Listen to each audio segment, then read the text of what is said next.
করুণা বরুণালয় পালয় মাম ভবসাগর দুঃখ বিদূনহৃদম রচয়াখিল দর্শন তত্ত্ববিদম ভব শঙ্কর দেশিক মে শরণম ভব শঙ্কর দেশিক মে শরণম. You are the ocean of mercy. Please protect me from the ocean of this cycle of birth and death, which has tormented my heart and soul. O Shankara, you are the knower of supreme truth, which is the theme of all the Upanishads and the Vedas, so first expressed in writing. May you, O Shankara, become the sole refuge of me. Om, peace, peace, peace be unto us all. Today is very auspicious in one sense, almost it is the today or which day I do not know, very close. We are for Shankara's birthday. And also it is a very special day, you can think, that Ramanujacharya, who is his 1,000 years just, he was born before 1,000 years. It is 1,000 year birthday. So 1,000 years does not come in anyone's life so easily. But it is a blessed occasion that this day merges with his birthday, Ramanujacharya. Now our topic today is Shankara and Shankara's unique life and his philosophy. Actually, there is a small book which has been written by Swami Sarvadevananda on the life of Shankara. It's very, very lucid and very uniquely presented, the Shankara's life, his philosophy and ideal. And he mentioned there in that book that if one wants to ascertain the path by which human being can attain emancipation, eternal liberation at the end, enjoying happiness uninterruptedly in this life and after, and guiding one's life this way, can remain in that absolute joy, then we think that the life of Bhagavan Shukadeva and after him the life of Shankaracharya seems to be the highest ideal. She has mentioned that when God created this universe according to Hindu mythology, they created the 4 Rishi Kumaras, and out of them Shuka was there one to whom handed over the ancient wisdom of the path for liberation from all bondage. And the Shukadeva was the result of the endless austerity of his father. It's called Vyasadeva. He was an ideal karma yogi, totally flawless and stainless life, the greatest ideal of attaining liberation, that was Shukadeva. And Shankara belonged to that group. Now the head is falling down. Light has come out. Now the Shankara belonged to the tradition and lineage of Shukadeva. And we find that both Shukadeva and Shankara, they are submerged in the truth of Brahman, which is beyond all qualities and descriptions. Their birth is unique, and they are the crest jewel amongst the knowers of the truth. Their life is stainless and flawless, calm, serene, and yogi, totally absorbed in the divine. So Shankara's contribution that Swami Sarvadevananda has mentioned is this, that because of Shankara, we find the Sanatana Dharma still alive. Had Shankara not brought out this essential truth of the scriptures and expressed them, their meaning, through his preaching and by his exemplary spiritual life, writing commentaries, that is called the bhashyas, refuting the others' opinions and establishing the true meaning of the Vedantic spiritual tradition. If that was not there, then Sanatana Dharma would have been lost under the aggressive attacks of different other religious tradition, as also the misconception which has been preached again and again and created confusion about the true religion. So that was the contribution that Shankara came in a particular time in the history of India where there is a tremendous confusion about spirituality. Some group went to, that was the period of decadence of Buddhism. Buddha's high spiritual ideal of dedication, sacrifice, austerity, purity of character, all these are forgotten. And Buddhists then become very great logicians. They can argue, they can fight intellectually and defeat you, and you have to accept the philosophy, what they are preaching. They lost the connection with the heart and experience. Only it becomes intellectual fight to prove the supremacy of that philosophy, but there is no life, there is no touch of inner joy, inner peace. And there was parallelly another philosophy which started cropping up. That was the time when the Vedic religion was totally forgotten, and Vedic religion was revived by Kumaril Bhatta. And he wanted to revive that by promoting the Vedic rituals, the karma kanda. To fight against Buddhism, he started that. And there became a prevalent thought because he understood the weak points of Buddhistic practices and their logical flaws. And then he, with that knowledge, he fought against Buddhists to establish the Vedic wisdom thinking that karma kanda is the only thing to put back. So the whole of India was just forgot its practice of Vedic rituals. That is called the Vedic karma kandas. That was totally forgotten, or under the Buddhist influence it was destroyed from the culture. Kumaril Bhatta, he established that again the whole of India is getting awakened into the practice of the Vedic traditional practices of ritualistic home fire and sacrifice and chanting of the mantras, of the Vedic mantras and all this. So now when Shankara came, he has to fight these two fronts. One front, here is the question of these Buddhists. And you have to be very intelligent to fight with them, because they can take you in logical analysis in such a plight. Ordinary intellect will be not able to handle that. And then you have to be super intellectual.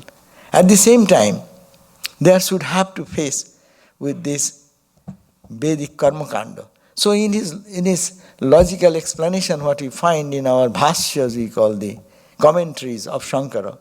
So you will find that elaborate discussion against karma kanda, because karma cannot lead you to the ultimate goal, and against the Buddhist void theory.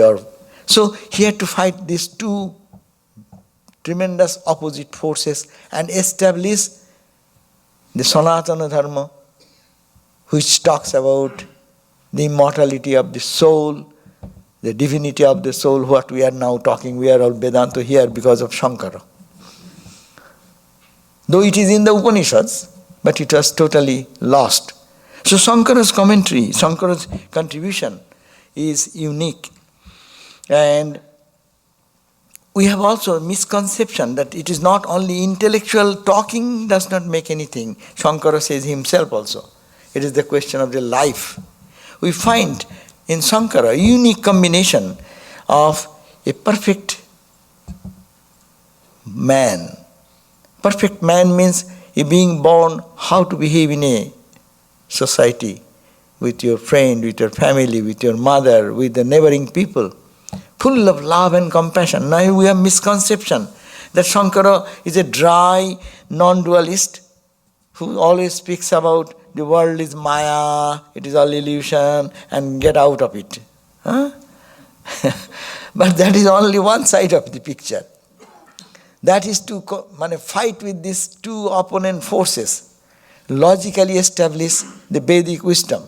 But if you look at his personal life, it's full of love, full of compassion, full of respect for even his earthly mother, how he used to love his earthly mother. So we find that this is not only, one side is the philosophical side, that the purpose of his advent is that to protect this interest of this Vedic religion, but at the same time it is not intellectual thing, it is only the experience and that deep experience which takes one to translate that into life. Sarvam Kallidam Brahma, yes, at the same time feeling that. We get some stories like that, oh, get out of my way, you are Chandala. But we don't understand. The Shankara in that period of time, what is the social context? How liberal was he to say up to that point? What he did, it is today's context, we have no concept, and that's why we can criticize. But the point to understand that it is not the philosophy, but he established his spiritual life there.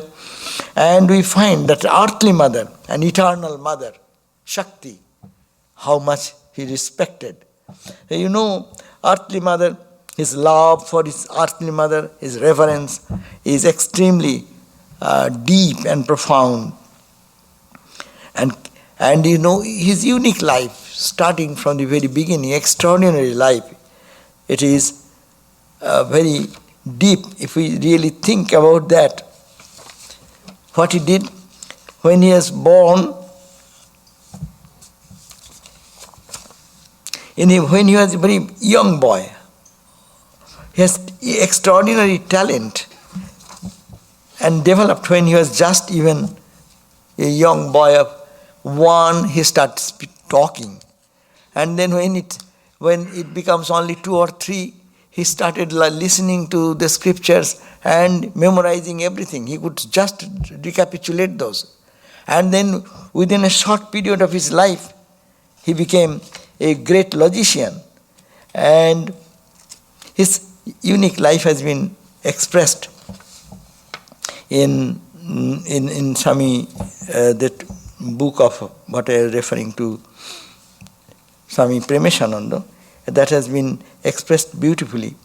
That how from his childhood he is developing his life, at the same time respecting the mother and giving that he was born to think that his life will be only 8 years life. So he was thinking how can I accomplish everything in this 8 years period. Then you know that story that he learned so much, he became such a great scholar. Even the king of the country came to see him. He asked him to come to his palace. He said, no, I cannot come. If he needs, he can come.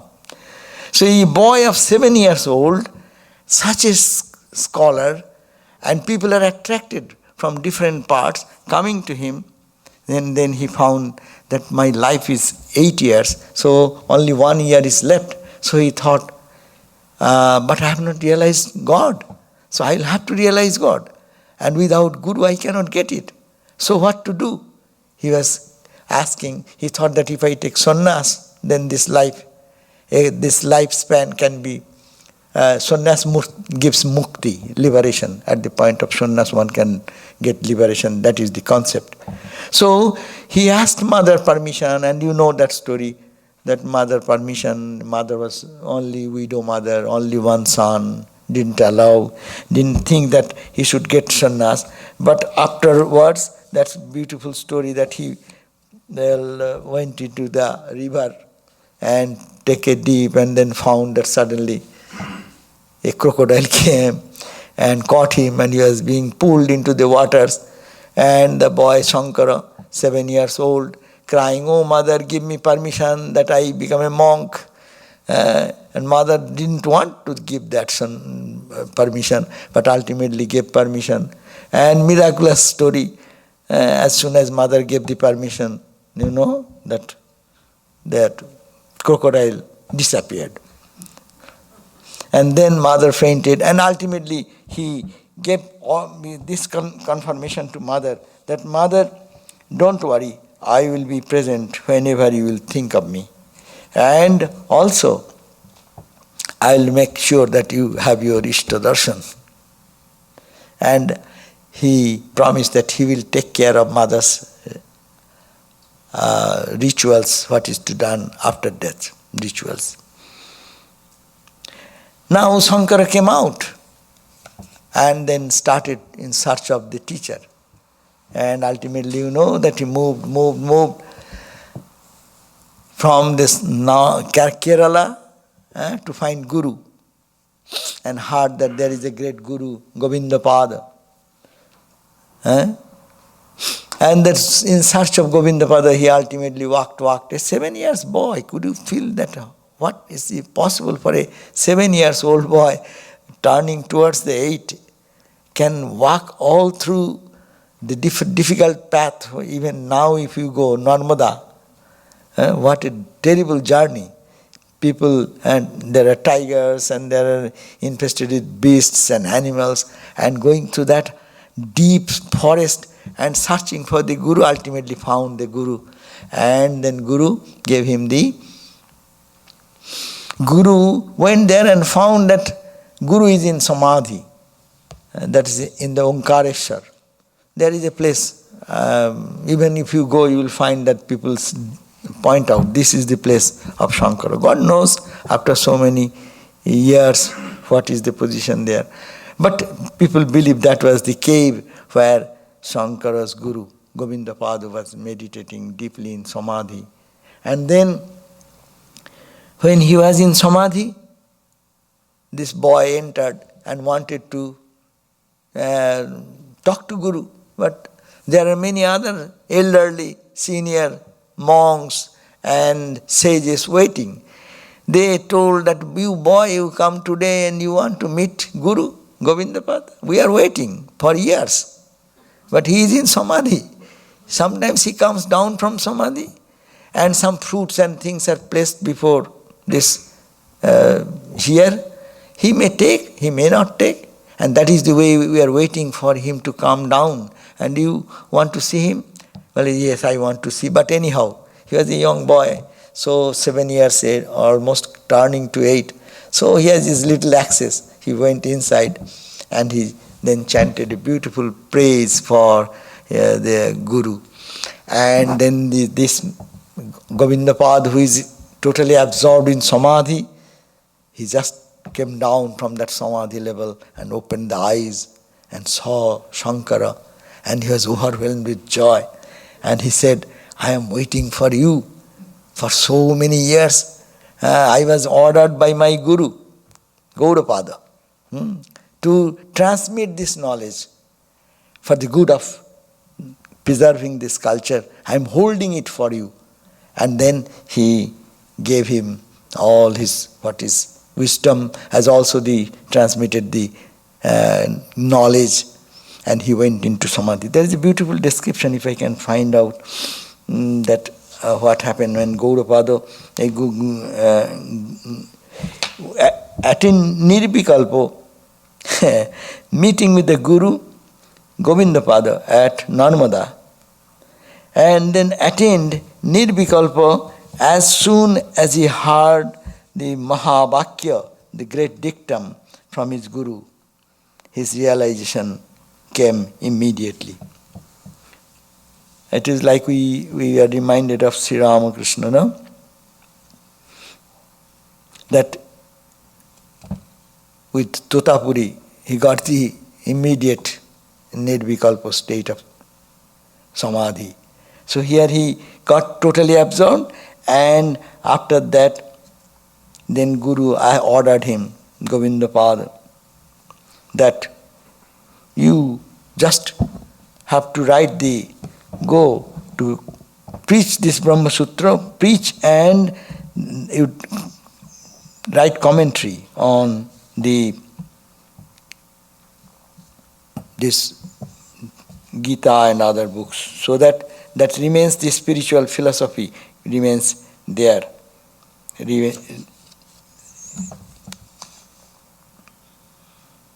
So now, when he was given 8 years almost, so Guru gave him the life. I bless you.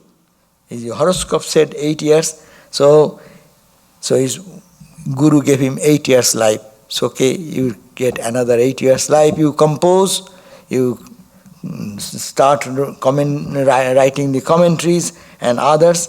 So he went to Benares then after getting Guru's blessings, and reached Benares, Kashi, and started preaching as also writing.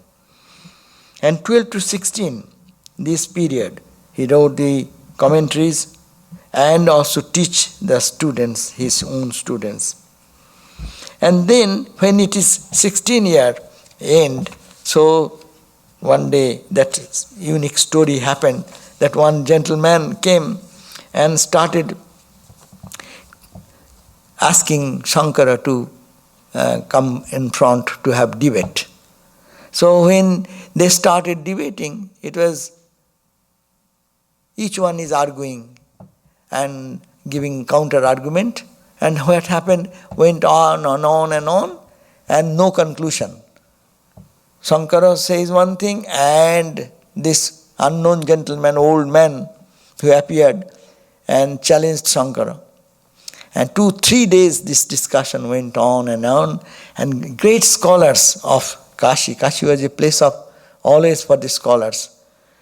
So all the scholars gathered around, and they were overwhelmed with this type of discussion. But it's going to such a subtle level that really it is difficult to understand where is the controversy, what they are talking about. And ultimately, then one of the disciples of Shankara, Padmapada, he told Shankara to ask, who is this man? He didn't give any of his bio. Just appeared and start talking. And he also didn't ask, who are you, why are you asking me? No, nothing. That is the Indian style. You go straight to the point and don't talk about anything else. So what happened?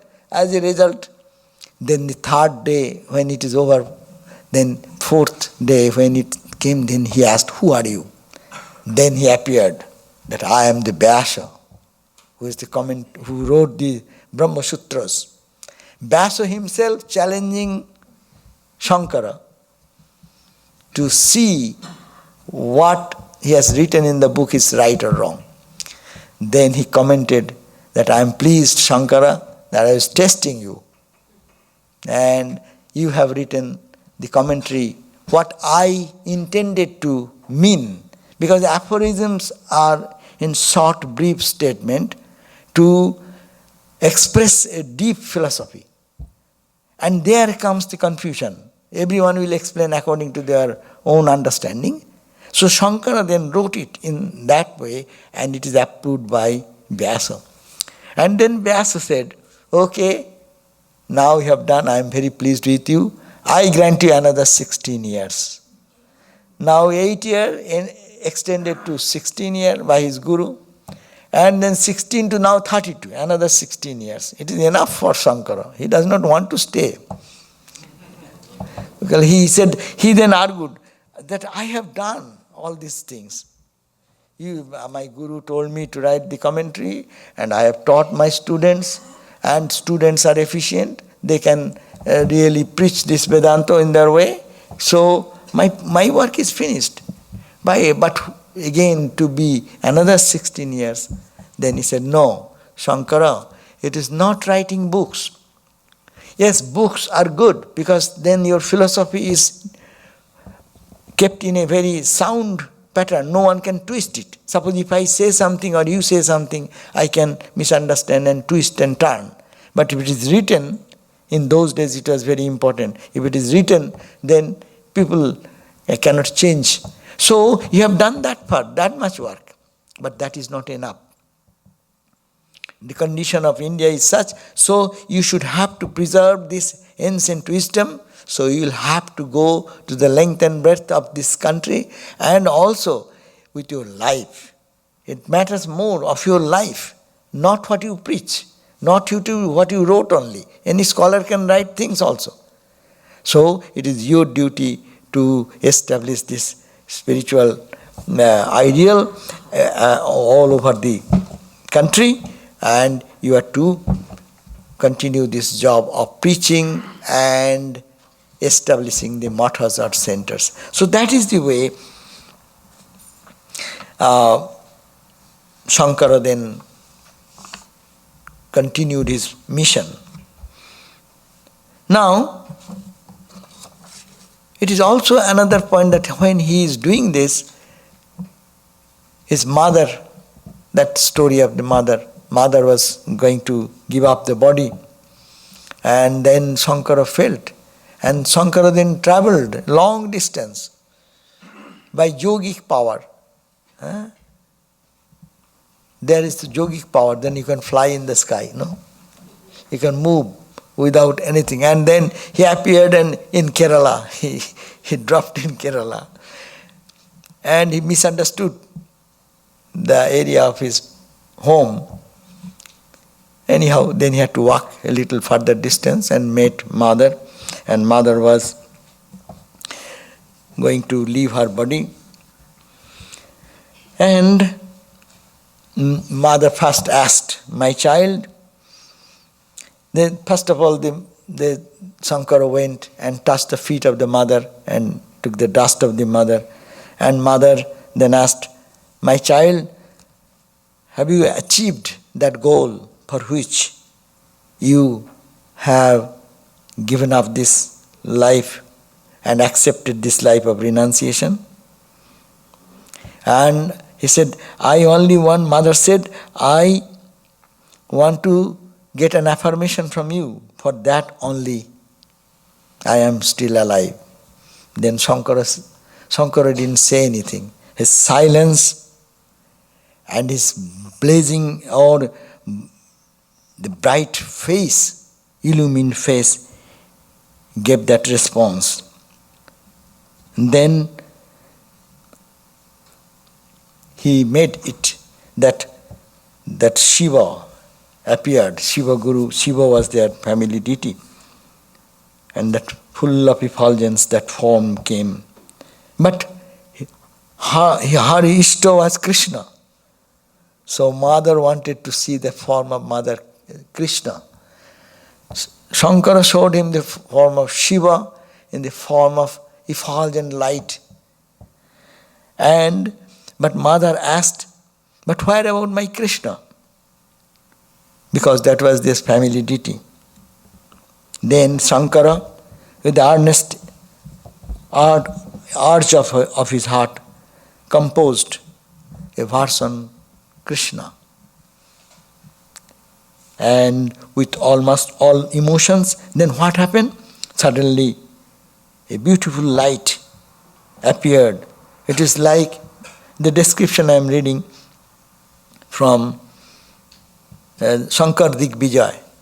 This description says, a bright, brilliant light appeared. It is like the cool sensation of millions of sun and the cool sensation of millions of moon and the brightness of millions of sun. And in that, the Lord Narayana is residing in his lying posture, holding Shankha, the conch shell, and all these weapons in lotus, etc. on arm. And Divine Mother first saw this, and she Visishta, the name, she gradually lost her outer consciousness and her body merged into the great light. So first,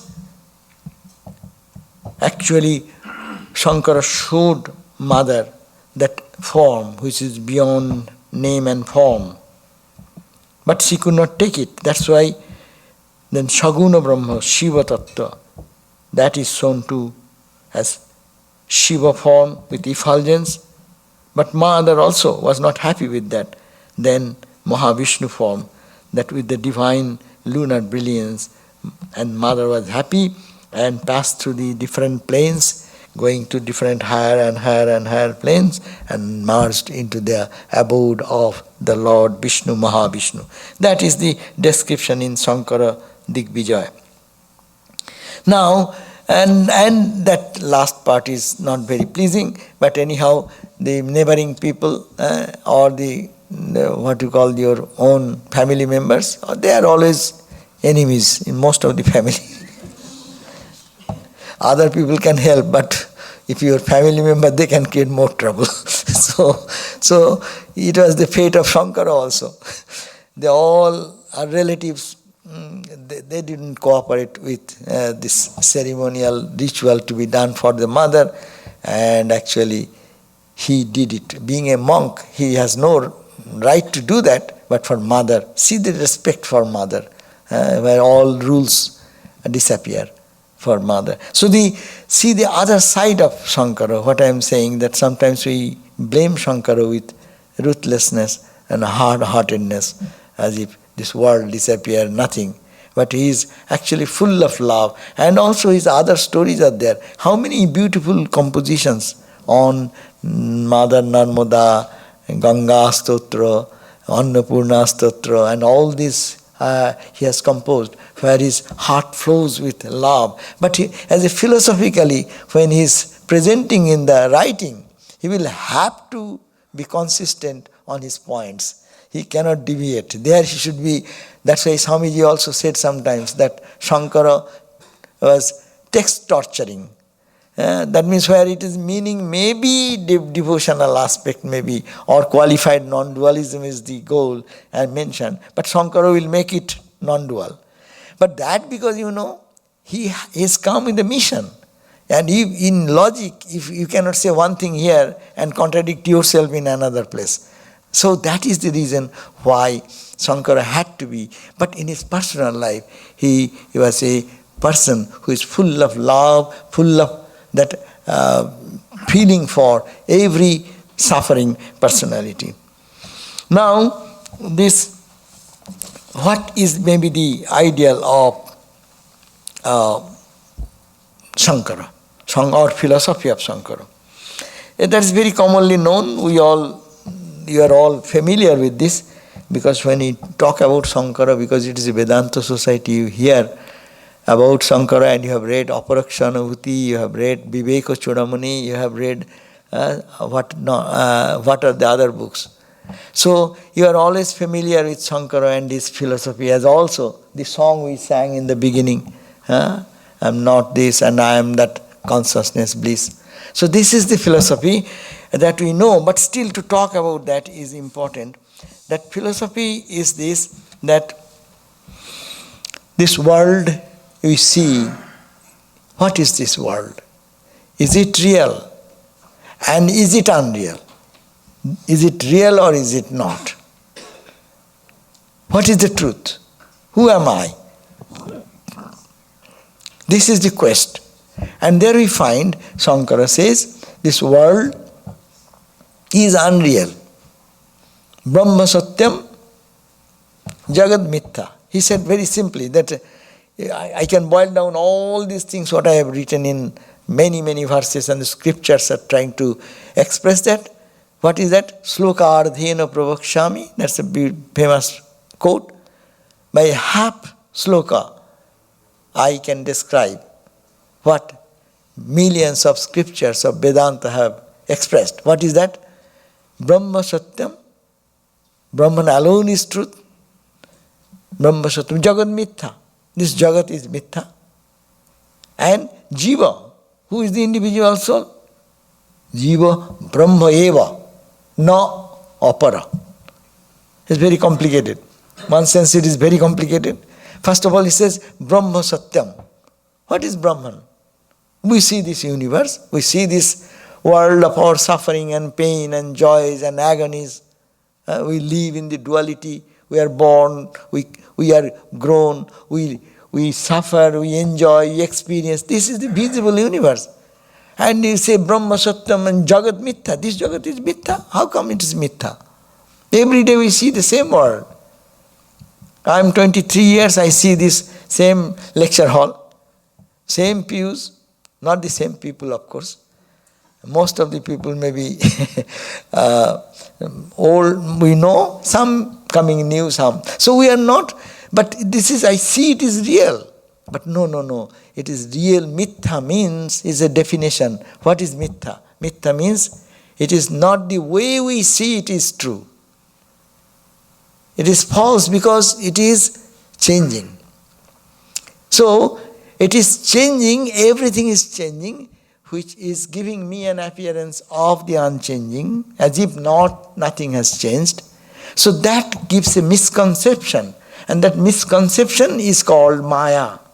Or the changing thing is which appears to be existing. That is the Maya, but there is something which is unchanging, and we are juxtaposing on that some concept of our change, and that is giving the appearance. And that's why it is Brahma in alone is truth, but this Jagat is Mithya. Mithya is always, that is not static, that is not permanent. Definition of Mithya, false. False is what? That which is not all the time there, that is called false. It is now, if someone says now one statement and within 5 minutes he changes his statement, we say you are a liar, you are not saying, you are not telling the truth.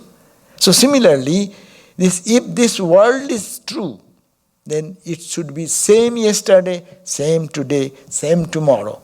But anything in the world we look at, myself, and the objective universe, the sun, the moon, the stars, the earth, the planets, the plants, the trees, the flowers, nothing is same. What is yesterday, what is today, or what will be tomorrow. So it is a mass of changes going on, as Buddhist idea goes, that is a circle of fire, it's a fireball, and it is turned very fast, quickly run, then it creates an appearance of a circle. The circle of fire, we can say it is circle of fire, but it is no circle of fire. It appears to be circle of fire, but it is the ball of fire. So ball of fire is unchanging. The circle of fire which appears is appearance. So similarly, this world as you see, it is a mass of changes continuously going on, giving an appearance of the reality as if it is unchanging. So this is the major point to understand when we talk about Shankara's philosophy, and that philosophy is famous, it is called the Vivarta Vada. The Vivarta philosophy is that without changing the original substance, you are seeing it differently. We see the dome every day, the sky. Sky is like that. Where is the end of the sky? Now you go to the plane, then you see your horizon has increased. But is that horizon as you see is true or not true? We'll have to say it is true, I see it. Who does not see the horizon? But do we see horizon means horizon is really there, our sky has merged there? So what we see is not true always. This morning time we see in the sky there is no star. Who will see there is a star? No, I don't see it. I don't see, but does it mean it is not there? But what I see, I am juxtaposing something. So the traditional example of the rope and the snake comes again and again. Though very old, though we are bored of hearing that example, but that is the best example they have given. It is something wrong. I am just mentally created a snake and I cried in that position and we suffered the biting of the snake and all these anxieties, worries, but there was never a snake. It is all the time the rope. So this is called Vedanta. Simple, very simple, but very difficult. It takes whole life to understand this intellectually and then to realize it. So what he says, Shankara is not saying that throw away this world. He says, Jagat Mithya, but Jiva, who you are, who I am, it is Jiva, individual soul, Brahma Eva. See, that is the beauty of Shankara. It is not annihilation. It is not saying all is void, go into zero. This is not. The form we are just seeing is not true, but there is a reality, and that truth is you. This me is a misconception as I am looking at myself with this, and how it is true that it is changing. Yes, we experience every day. We experience in our life how our mind fluctuates, how our body is changing, how our emotions are changing, morning, evening, noontime, all change. What is the static thing here in the world of changes? Is everything is changing. Unchanging is something which is all the time there, but it is, we are blind at those. That's why Gita says that Ya Nisha Sarva Bhutanam Tasyang Jagarti Sangyami. Those people who have controlled their understanding and senses and their mind became pure, they become awakened into that consciousness, which is unchanging consciousness. And for us it is dark night. We don't see at all. And what we see as real, they are as if they are sleeping in this awareness of multiplicity, plurality. They see that one manifesting in this way. So they see the oneness only. They don't see multiplicity. So, and that is founded on this thought again and again. All these texts he has written, all the Prakarana Grantha or whatever, he has founded on this idea that how there you are the unchanging awareness and consciousness, whether you accept it or not, you can see it or not, but analyze. And that is the tool, which tool has been given as analytical tool. What the analytical tool? Analyze. What is this waking state? Analyze. What is your dream state? Analyze. What is your sleep state? We every day are moving, our whole 24 hours, whole of our life, years and years. Maybe 30, 40, 50, whatever our age now, 70, 80. It's all these years. It is only you are moving one state to other state, and again back to this whirling around the same cycle of waking, dreaming, and sleeping, and waking, and dreaming, and sleeping. It's a monotony. But we find no monotony. We think it's okay, good. And we are happy with it. So because being happy, there is no release from this problem. But if someone feels restless, what this rubbish thing is going on day and night? What am I doing from my childhood till today? The same waking state sometime, getting associated with this, all these events, and crying and weeping and fighting and enjoying or dancing and going to depression and this way, and dreaming something, and that time sometimes I am in another realm, and sometimes I am not aware of anything, and again come back, again, what is going on this? So when this analysis comes, one gets a time to think about then what is going on here. We think that we have done so much activities in life. It is nothing. It is just a fun play for some period of waking state, and then switching to the dream state, and to the sleep state, and to the waking state, go on. It is nothing new. Why we don't get frustrated, we do not know. Still we like to have freshness. And I want to experience another. But if you boil down to all the experiences, it is only waking state experience or dream state experience or sleep. But who is dreaming? Who is seeing now in the waking state? Who says, I saw? Who says, I experienced? Who says, I ate? Who says, I was happy? I was unhappy. I was very sad, you said like that. I am very wounded and I am very excited. Who says I? Who is that I? That is the point of analysis. Shankara gave us good help to step by step to get into that. Our scriptures have given. And Shankara hit this point. Shall we be going round and round in the life of birth and death again and again and again in the whirlpool of waking and dreaming and sleeping and dreaming and waking and doing this again and again, going on, no escape from that? Don't you want to be free from this botheration? To come back to your own self? That is the call of Shankara. And that is the call of the Sanatana Dharma. That is the call which tells that it is the eternal substance of all human being. It is the eternal property of the whole humanity. That is the truth. And whatever is happening, these experiences, these are only through the senses and the mind and the intellect and the ego. So you have some existence behind these performances of senses and the mind and the ego.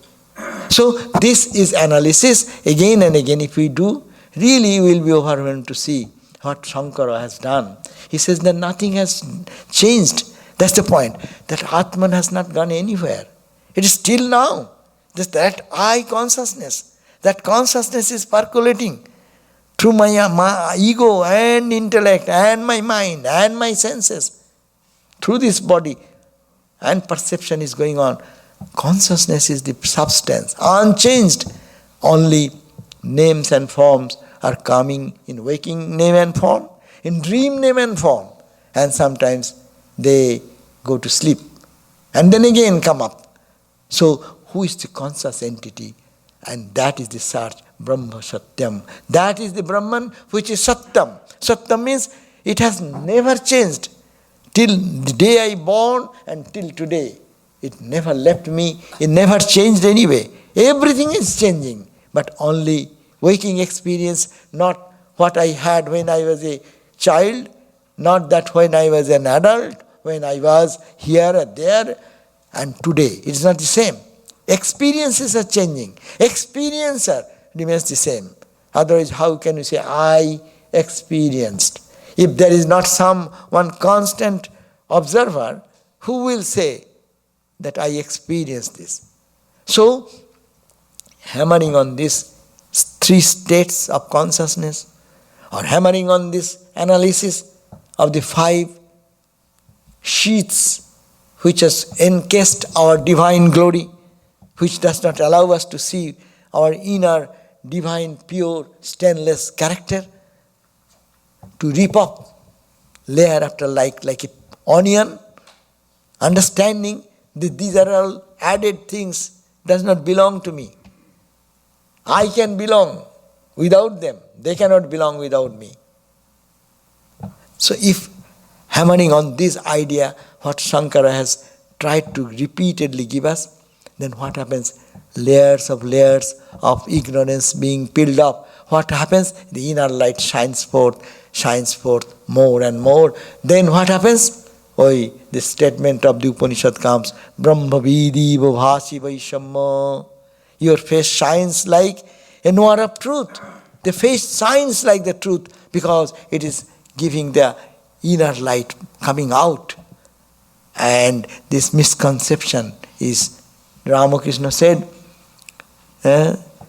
ignorance does not go by crying and weeping. Strike a match and the ignorance goes away. But the striking of the match is our spiritual sadhana. And Shankara emphasized on this spiritual sadhana, spiritual practice. According to path of Vedanta, spiritual practice path, what are that? Viveka, Vairagya, Samadhi, Sataka, Sampatti, Mumukshatta. No? So, these categories of spiritual practice and analyzing. Analyze life, analyze incident, analyze your waking own experiences of the whole day, and they will find that there is something which is unchanging, and that is Brahman, that is joy, that is bliss. That's why we all feel when we can just rip off all our identification with the awakening state experiences, and we can give up our all experiences which we are entangled in our dream. Sometimes people are very serious about dream. Dream analysis. Whatever you do, but who is experiencing that dream? If we go back to that ground, then dreams come and dreams go.